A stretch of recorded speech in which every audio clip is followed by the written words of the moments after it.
La lecture d'aujourd'hui se trouve dans 2 Timothée 3, versets 16 et 17. Today's scripture reading will be found in 2 Timothy 3, verse 16 and 17.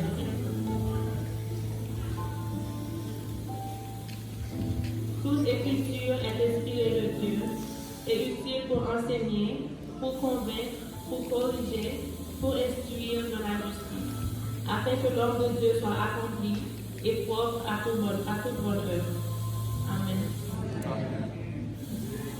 All scripture is breathed out by God and profitable for teaching, for reproof, for correction, and for training in righteousness, that the man of God may be complete, equipped for every good work. Amen.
Qui donc dans le ciel?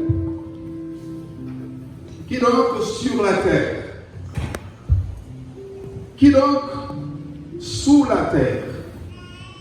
Qui donc dans les airs est comparable à toi? Qui donc est puissant comme toi, ô éternel notre Dieu? Tu es le seul Dieu. Tu es le seul éternel. Ton nom est exalté d'âge en âge, d'éternité en éternité. Nous t'adorons, Seigneur. Nous nous humilions devant ta face, ô éternel, désormais, car nous reconnaissons ton immense. Tu as tout sous tes ordres. Tu contrôles tout. Tu es le Tout-Puissant. Nous t'exaltons, éternel notre Dieu. Nous nous humilions devant toi en cet instant, car nous reconnaissons que nous dépendons de toi. Si ce n'est pas nous-mêmes, Seigneur, nous ne pouvons pas côté de ta pied pour nous. Oui ou bon pour nous.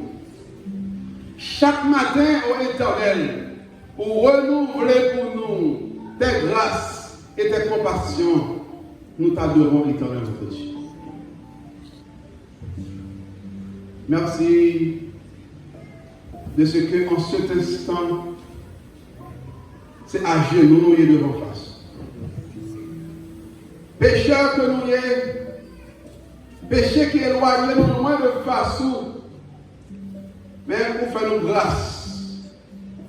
par l'entremise de ton cher Fils Jésus, par ce sang qui t'est versé sur la croix pour le pardon de nos péchés, nous gagnons accès pour nous venir devant vous. Nous vous remercions pour ce sang. Nous avons péché devant toi, éternel notre Dieu, par pensée, par parole, par action, même par omission. Nous venons dans le moment ça pour nous dire, fais-nous grâce. Pardon, éternel notre Dieu. Et pendant la adore la même Seigneur, esprit nous divaguer parfois, n'oubliez c'est où nous venons adorer. Nous demandons pardon, Seigneur. Permettre que l'esprit capable d'entrer dans nous-mêmes. Pour que l'adoration que nous venons offrir là, que capable monter vers nous-mêmes, pour capable agréer. Et ainsi, bénédiction capable de déverser sur nous chaque là sans mesure. Merci Seigneur de ce que vous avez fait convocation ça et de ce que nous répondons à la convocation. Quand il y a papa la demande, pour pas capable de faire que comportement vie nous capable en harmonie avec volonté pour que service ça que vous nous faire aujourd'hui pour capable en service qui porte en pile grâce et en pile bénédiction pour nous tous qui viennent vraiment adorer nous en esprit et en vérité. Nous promettons tous nos frères et sœurs qui agenouillent devant la première. Nous promettons ça qui parlent là, dans le moment ça, pour une raison ou pour l'autre, en particulier ça qui est malade, Seigneur. Côté où il est, sous cabane de l'hôpital, ou bien la caille, nous demandons pour dire un mot spécial en faveur. Nous prions pour Elder Maître, que vous confiez la mission pour être capable de partager ton message aujourd'hui. Permettre que cet esprit soit capable d'animer, ranimer, de telle sorte que tout ça que le gagne pour le dire, capable de sortir de nous-mêmes et nous non seulement édifier, mais nous capables de gagner aussi pour nous partager à ça qui parle au Seigneur. Bon, nous l'esprit missionnaire, pour nous capables de connaître que le rôle nous sur la terre, c'est prêcher ton évangile de grâce et de paix. Nous prions, Seigneur, pour le pays que nous là-dedans. On va toujours contrôler tout ce qui a passé. On va aller la caille en Haïti pour contrôler aussi le pays. De telle sorte que toute âme qui a soifé, pour qu'on ait capable une chance de faire la paix avec vous avant que la porte glace là va fermer. C'est pas très bientôt, Seigneur, qu'on va venir. Aidez-nous pour nous rester attachés à nous-mêmes. Pour leur venir, nous tous qui là, capables d'acclamer comme moi des rois, les seigneurs des seigneurs. Prends la direction de ce service et aidez-nous, Seigneur, à la fin de ce service, pour nous capables de gagner force pour nous dire vraiment, le Seigneur, tu es avec nous, nous édifier et nous gagner force pour nous faire travail là. Nous prions pour ça, au nom de Jésus qui vit, qui règne au sein des siècles.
Chers frères et sœurs, amis visiteurs, bon sabbat. matin, opportunité à moi-même pour nous parler nous de comment privilège que nous gagnons pour nous venir remettre ça qui va pour nous. Parce que nous tous, nous avons une bénédiction et nous avons nos paquets, mais au moment de nous, ça nous discours. Qui fait me penser que son privilège, c'est avec choix même que nous avons été, si nous qui vont commencer à mettre dans l'enveloppe nous, parce que nous allons prendre les diacres et diaconesses que vous campez, s'il vous plaît. Alors, lecture que nous allons faire, elle dit, il y aura toujours des indigents dans le pays. C'est pourquoi je te donne ce commandement, tu ouvriras ta main à ton frère, aux pauvres et à l'indigent dans ton pays. Deutéronome 15, verset 11. Il est encore vrai, aujourd'hui, comme plusieurs mille ans déjà, lorsque ce verset fut écrit, qu'il y a des gens pauvres sur cette planète. Être pauvre signifie différentes choses, dans différents lieux et différentes sociétés. Être pauvre peut signifier n'étant pas en mesure de payer en un seul endroit une télévision, un téléphone mobile ou une nouvelle voiture, mais dans un autre lieu peut signifier n'être pas en mesure de payer le subséquent repas. En revanche, il y a des gens qui sont pauvres en biens matériels, mais riches en esprit. De même, il y a certains qui abondent dans des choses matérielles, mais toujours insatisfaits. Dans quelle que soit la catégorie nous pourrions nous retrouver, le commandement de Dieu exige d'être généreux envers nos frères et sœurs, qui ne réfèrent pas seulement à nos propres parents, mais à tous les pauvres et nécessiteux. De n'importe quelle manière, ils peuvent être pauvres et gênés. Nous pouvons toujours aider quelqu'un qui est plus dans le besoin que nous. Bon, cette lecture-là est claire. Nous connaissons des gens qui a possédé presque tout, mais au fond, qui est très malheureux, qui est très misérable. Et nous, ça, pas peur pour nous à côté lui, pour nous aider lui, dans la façon que nous sommes capables. À peine que nous gagnons matin, il dit, regardons autour de nous et trouvons quelqu'un que nous pouvons aider aujourd'hui. Et nous, avec lui, nous, pour nous prier, notre Père et notre Dieu, nous disons merci d'être côté faire nous tout qui là, nous capables de dire nous sommes des gens riches. Nous riches parce que nous connaissons comme sauveur, nous comme appui nous. Parce que nous connaissons, quel que soit ça que nous gagnons, nous avons réfugié nos sauveurs. Et c'est ça que nous disons merci pour l'opportunité ça va nous pour nous remettre ça que vous demandez nous pour nous bailler là. Et même plus. Bénis-nous tous qui portent. Et que nous qui pas travailler. Faire trouver de quoi afin que nous capables de porter tout les retourner samedi prochain. Bénis-nous. Bénis malades qui n'ont pas de l'os, là qui n'ont pas Simon, qui dans l'hôpital, un peu partout. À visiter pour nous, cher Seigneur. Et aidez-nous nous-mêmes qui campons toujours pour nous aider l'autre qui ne va pas camper. Nous ne parlons pas de tout ça parce que nous méritons, nous nous bons. Mais c'est dans notre Jésus qui vit demeure au siècle des siècles. Amen.